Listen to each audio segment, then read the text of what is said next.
गणनायकाय गणदैवताय गणाध्यक्षाय धीमहि गुणशरीराय गुणमण्डिताय गुणेशानाय धीमहि गुणातीताय गुणाधीशाय गुणप्रविष्टाय धीमहि एकदन्ताय वक्रतुण्डाय गौरीतनयाय धीमहि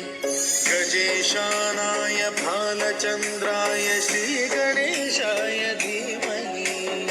एकदन्ताय वक्रतुण्डाय गौरीतनयाय धीमहि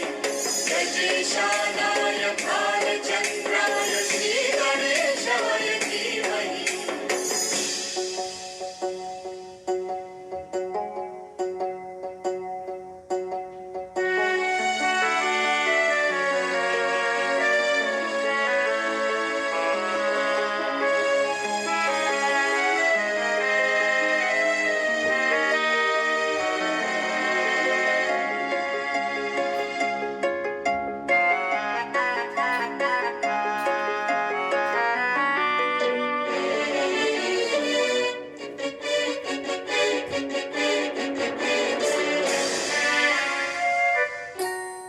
गानचतुराय गानप्राणाय गानान्तरात्मने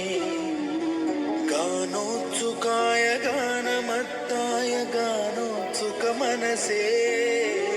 गुरुपूजिताय गुरुदैवताय गुरुकुलस्थायिने गुरुविक्रमाय गुह्यप्रवराय गुरवे गुणगुरवे गुरुदैत्यकलक्षेत्रे गुरुधर्मसदाराध्याय गुरुपुत्रपरित्रात्रे गुरुपाखण्डखण्डकाय गीतसाराय गीततत्त्वाय गीतगोत्राय धीमहि गूढगुल्फाय गन्धमत्ताय गोजयप्रदाय धीमहि गुणातीताय गुणाधीशाय गुणप्रविष्टाय धीमहि एकदन्ताय वक्रतुण्डाय गौरीतनयाय धीमहि गजेशानाय भालचन्द्राय श्रीगणेशाय धीमहि एकदन्ताय वक्रतुण्डाय गौरीतनयाय धीमहि गजेशानाय भालचन्द्राय श्रीगणेशाय धीमहि।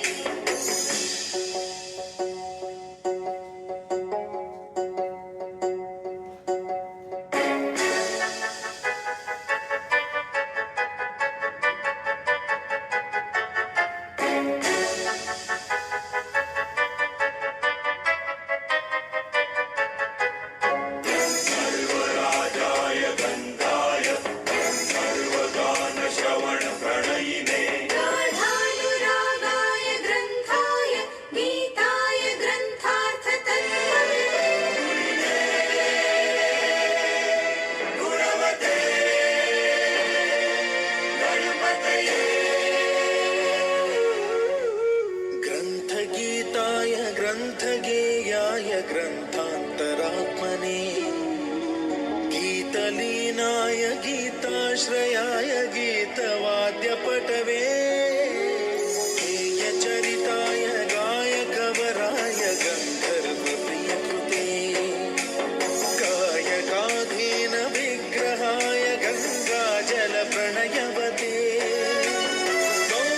गौरीस्तनन्दनाय गौरीहृदयनन्दनाय गौरभानुसुताय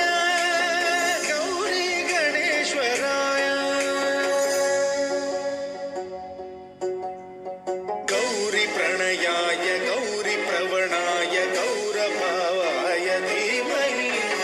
गोसहस्राय गोवर्धनाय गोपगोपाय धीमहि गुणातीताय गुणाधीशाय गुणप्रविष्टाय धीमहि एकदन्ताय वक्रतुण्डाय गौरीतनयाय धीमहि गजेशानाय भालचन्द्राय श्रीगणेशाय